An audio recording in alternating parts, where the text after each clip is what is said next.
উনি বারবার ভোটের আগে দল বদল করেন, এবার স্ত্রী বদল করেছেন। ও আমার বাড়ি থেকে চলে যাওয়ার পর তৃণমূল কংগ্রেসে যাবে আর আমি গিয়ে কি চুপচাপ বসে থাকবো? আমার জীবনে প্রতিটা লড়াই কঠিন। আমার প্রতি যা অন্যায় অত্যাচার নির্যাতন করেছেন, রাত্রি 3:30 প্রাণ ভয় মৃত্যুর ভয় বেরিয়ে আসতে হয়েছিল। কেন প্রতারণা করলেন? বিষ্ণুপুর লোকসভার মানুষকে কেন উনি বঞ্চনা করলেন? কাজ করিনি এত না, আমি প্রত্যেকটা জিনিসে কাজ করেছি। 10 বছরে কোনো উন্নয়ন করলেন না, শুধু ভোগ বিলাসিতা ফুর্তি করে কাটিয়ে দিলেন। 13 বছর ধরে এই ব্লকের সাথে যুক্ত, প্রত্যেকটা কাজ আমি করেছি। আমার লড়াই রাজনৈতিক লড়াই, বিষ্ণুপুর মানুষের স্বার্থে লড়াই।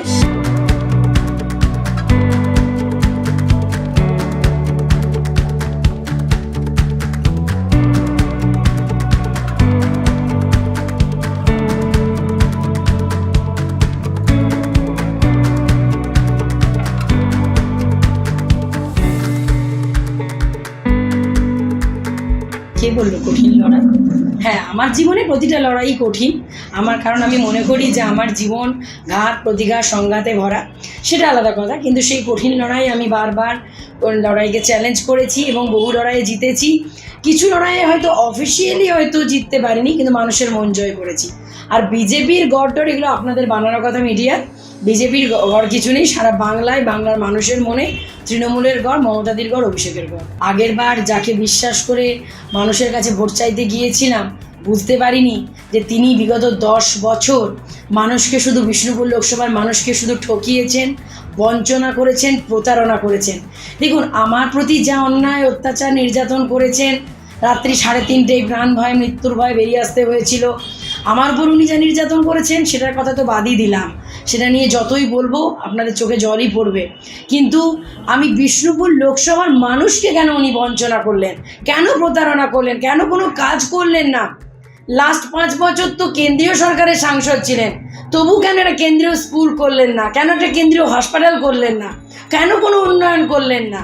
আমার ভাবতে বড় লজ্জা হচ্ছে, ঘৃণা হচ্ছে যে আমার এরিয়ার সাংসদ এমন একজন ছিলেন যিনি 10 বছরে কোনো উন্নয়ন করলেন না, শুধু ভোগ বিলাসিতা ফুর্তি করে কাটিয়ে দিলেন। আরামবাগে আমি খুব কঠিন প্রতিদ্বন্দ্বিতায় লড়াই করেছিলাম এবং মানুষের মন জয় করেছিলাম। হয়তো সামান্য কিছু ভোটে আমি হয়তো অফিসিয়ালি জয় ছিনিয়ে আনতে পারিনি, কিন্তু লক্ষ লক্ষ কোটি কোটি মানুষের মন জয় করেছিলাম। মানুষ বলেছিল আমার আরামবাগের লড়াই সাবাস লড়াই। এছাড়া তারপর দল আমাকে 2023-এর যে পঞ্চায়েত নির্বাচন, সেখানে আমাকে জয়পুর ব্লক থেকে জেলা পরিষদের সদস্য হওয়ার জন্য সুযোগ দিয়েছে এবং সেখান থেকে দল আমাকে বাঁকুড়া জেলা পরিষদের মৎস্য প্রাণী সম্পদ দপ্তরের কর্মাধ্যক্ষ করেছে। তারপর দলের তরফে এই এত বড় একটা প্ল্যাটফর্ম, এত বড় একটা সুযোগ, মানুষের ভালোবাসায় এই বিষ্ণুপুর লোকসভা কেন্দ্রের প্রার্থী হওয়া। কবার আক্রমণ করেছি ব্যক্তিগত, আপনাদের পুরো মিডিয়াকে আমি বলবো একটু প্লিজ একটু নিজেদের পোস্ট করা খবরগুলো একটু রিপোস্ট করুন, ভালোভাবে দেখবেন। আমি বারবার আপনাদের মিডিয়া থেকে শুরু করে সমস্ত পাবলিককেই বলি, যারা আমার নির্যাতনে, আমার উপর নির্যাতনের কথা, যারা আমার উপর অত্যাচারের কথা জানেন, যারা যখন প্রশ্ন করেন তখনও আমি সেটা থেকে এড়িয়ে যাওয়ার চেষ্টা করি। কারণ কি জানেন, জীবনে আমি আর তাকে মনে রাখতেই চাই না। উনি এত যন্ত্রণা দিয়েছেন, এত অত্যাচার করেছেন, আমাকে এত অসম্মান এবং প্রতিটা নিয়ত আমাকে ঠকিয়ে গেছেন। আমি ওনাকে নিয়ে কোনো প্রশ্নই তুলতে চাই না, কোনো প্রসঙ্গই তুলতে চাই না। আমার লড়াই রাজনৈতিক লড়াই, বিষ্ণুপুর মানুষের স্বার্থে লড়াই, গণতন্ত্রের স্বার্থে লড়াই, বিষ্ণুপুরের মানুষকে সাম্প্রদায়িকতার বিরুদ্ধে এক ধর্মনিরপেক্ষ লোকসভা গড়ে তোলার লড়াই। আর এখানে মমতাদির উন্নয়নের জোয়ার বয়ে গেছে, অভিষেক বন্দ্যোপাধ্যায় নবজোয়ারের জোয়ার বয়ে গেছে। সেই জোয়ারকে এগিয়ে নিয়ে যাওয়ার আমি একজন সৈনিক মাত্র, আর সেটাই আমি করতে চাই। ব্যক্তিগত ইস্যু আপনি কোনটাকে বলবেন?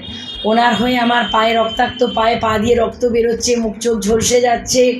মানুষ আমাকে পেছনে একটা আমি 5টা লোক অনেক সময় পাইনি, একা একা ঘুরে বেরিয়েছি তপ্ত দাবদাহের মধ্যে ওনাকে জেতানোর জন্য, ওনাকে সম্মান পাইয়ে দেওয়ার জন্য। কারণ আমি একটা জিনিস জেনেই বড় হয়েছি যে আমাদের নারীদের যখন একবার বিয়ে হয়ে যায়, তখন সেই ঘর থেকে অস্থি ওঠা পর্যন্ত সেই ঘরেই তার বাস হয়। আমার মাথায় সিঁথিতে সিঁদুর দেখেছিলেন, হাতে শাখা পলা লোহা ছিল, আমি সেটা নিয়ে স্বামীর জন্য লড়াই করে গেছি। কিন্তু হায় রে দুর্ভাগ্য, আমি বুঝতে পারিনি যে আমি থাকতে থাকতেই উনি পরনারী নিয়ে থাকা শুরু করবেন। এবং সর্বোপরি আপনারা জেনে রাখুন, উনি যাকে বিয়ে করেছেন সেটি কিন্তু আমি থাকতে থাকতেই উনি শুরু করেছিলেন তার সাথে থাকা।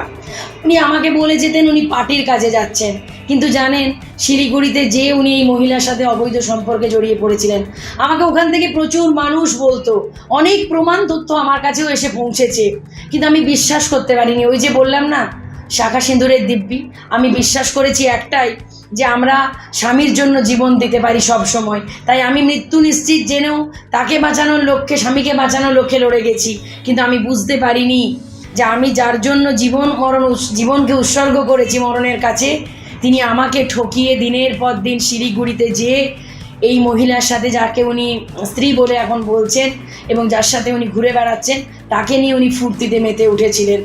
এবং যে মহিলাটিকে উনি বিয়ে করেছেন, তিনি বিজেপির জেলা প্রেসিডেন্ট ছিলেন, তার স্বামী। এবং এই যে মহিলাটিকে উনি বিয়ে করেছেন, যার হাজব্যান্ড ছিল শিলিগুড়ির বিজেপির জেলা প্রেসিডেন্ট, তার মৃত্যু রহস্যজনকভাবে মৃত্যু হয় 2019-এর 8ই ডিসেম্বর, অর্থাৎ ভয়ঙ্করভাবে রহস্যজনকভাবে মাত্র 5 মাসের গ্যাপ। এটা কিসের ইঙ্গিত দেয়? ওনার স্বামী জানতে পেরে গেছিলেন ওনাদের এই অবৈধ সম্পর্কের কথা। উনি ওই মহিলাটির একটি মেয়ে আছে, সেই মহিলাটির মেয়েটিকে উনি নিজের মেয়ে বলে পরিচয় দেন। আদতে সৌমিত্র খানের কিন্তু নিজস্ব কোনো সন্তান নেই। মৃত্যুর হাত থেকে বাঁচার জন্য রাত্রি 3:30টায় আমাকে বাড়ি ছেড়ে বেরিয়ে আসতে হয়েছিল, যখন উনি পরনারীতে আসক্ত ছিলেন। আর দেখুন, আমি সত্য কি মিথ্যা আজকে আপনারা নিজেরা হাতে নাতে প্রমাণ পাচ্ছেন।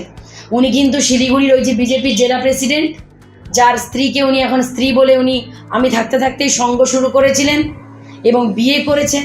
আমি থাকতে থাকতেই শুরু করেছিলেন সঙ্গে থাকা। বলুন তো, কোন মেয়ে পারে স্বামীকে ভাগ করতে? ঠিক আছে, উনি বারবার ভোটের আগে দল বদল করেন, এবার স্ত্রী বদল করেছেন, আর আমি আমার নিজের জীবনটা বিষ্ণুপুর লোকসভার জন্য উৎসর্গ করেছি।